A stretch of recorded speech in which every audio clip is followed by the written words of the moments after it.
Hamas తన జేబులో ఉన్న ఆ చిట్ట చివరి తుపాకీని కూడా ఆవల విసిరేసి సంపూర్ణ ఆయుధ విసర్జనకు సిద్ధపడిందనే అనుకుందాం. అప్పుడు బెంజమిన్ నెతన్యాహు తన సర్వసైన్యాలను గాజా నుంచి వెనక్కు తొలగిపోతారా?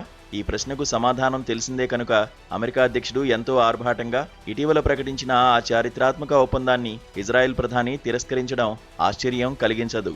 వాళ్ళేదో అంటుంటారు, మాకు కొన్ని గిట్టవంటూ అత్యంత తెలివిగా ఇజ్రాయెల్ ప్రధాని వ్యాఖ్యానించారు.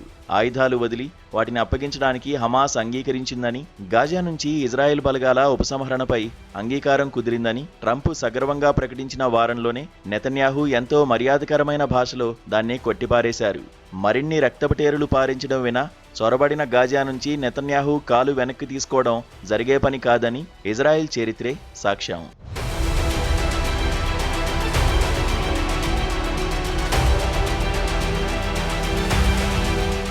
మీరు వచ్చి చేరండి, శాంతి కోసం చేతులు కలపండి అంటూ అమెరికా అధ్యక్షుడు అనేక దేశాల మీద ఒత్తిడి తెచ్చి ఏర్పాటు చేసిన బోర్డ్ ఆఫ్ పీస్ పట్ల నెతన్యాహు వైఖరి అది.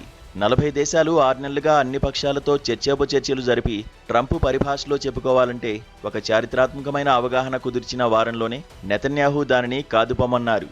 అమెరికా మధ్యవర్తిత్వంతో దాదాపు ఏడాది క్రితం కుదిరిన కాల్పుల విరమణ ఒప్పందానికి ఇజ్రాయెల్ ఏమాత్రం విలువిచ్చిందో చూశాం. దాడులు కొనసాగిస్తూ సుమారు 1500 మందిని అది ఈ కాలంలోనే పొట్టనబెట్టుకుంది. 2/3 గాజా భూభాగంలో నెతన్యాహు సైన్యం తిష్టవేసుకుని కూర్చోంది. స్కూళ్లు, ఆసుపత్రులు నేలమట్టమై కనీస వైద్య చికిత్సలు కూడా అందని స్థితిలో ఇల్లు లేని లక్షలాది మంది అక్కడ టెంట్లలోనే కాలం గడుపుతున్నారు. వారికి ఆహారం సైతం సక్రమంగా అందనివ్వకుండా చేస్తున్న ఇజ్రాయెల్ పరిస్థితులను కనీసం మెరుగుపరచడానికి కూడా సహకరించడం లేదు.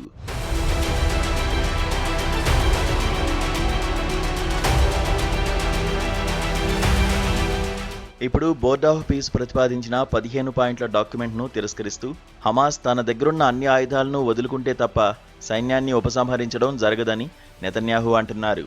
ఆ లక్ష్యాన్ని సాధించడం కోసమే ఈ ప్రతిపాదనలు తయారైనప్పటికీ వాటిని అంగీకరించడం నెతన్యాహుకు రాజకీయంగా నష్టం.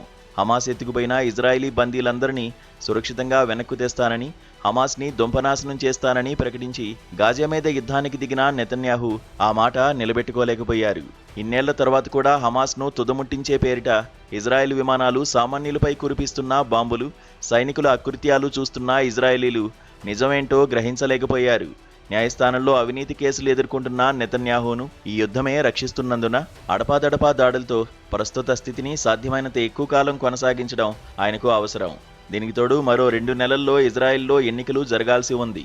అంతిమంగా గాజా నుంచి ఇజ్రాయెల్ సైన్యాల ఉపసంహరణ గురించి మాట్లాడుతున్న ఈ ప్రణాళికకు తాను ఏమాత్రం అనుకూలంగా ఉన్నట్లు కనిపించినా ఆయన కూటమి ప్రభుత్వంలోని మిగతా మితవాద పక్షాలకు ఆగ్రహం కలుగుతోంది.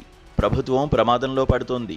నవంబర్లో మధ్యంతర ఎన్నికలు జరగబోతున్న తరుణంలో ఇరాన్ యుద్ధం మిగిల్చిన అవమానం నుంచి బయటపడడం అమెరికా అధ్యక్షుడికి అవసరం. ఆయన ఇరాన్తో ఆరంభించిన ఏకపక్ష యుద్ధం కష్టనష్టాలను మిగతా ప్రపంచంతో పాటు అమెరికా కూడా అధికంగానే భరిస్తోంది. పేరుకు కాల్పుల విరమణ అమల్లో ఉన్నప్పటికీ ఇరాన్ మీద విరుచుకుపడుతున్న ట్రంప్ మరోపక్క గాజాలో మార్పు కోసం ప్రయత్నిస్తున్నట్టుగా కనిపించదలుచుకున్నారు.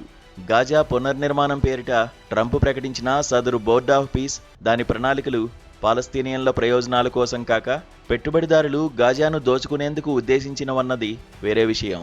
హమాస్ కూడా దిగివచ్చిన తరుణంలో తన ప్రణాళికను తేలిగ్గా తీసిపారేసిన నెతన్యాహుతో ట్రంప్ ఎలా వ్యవహరిస్తారో చూడాలి.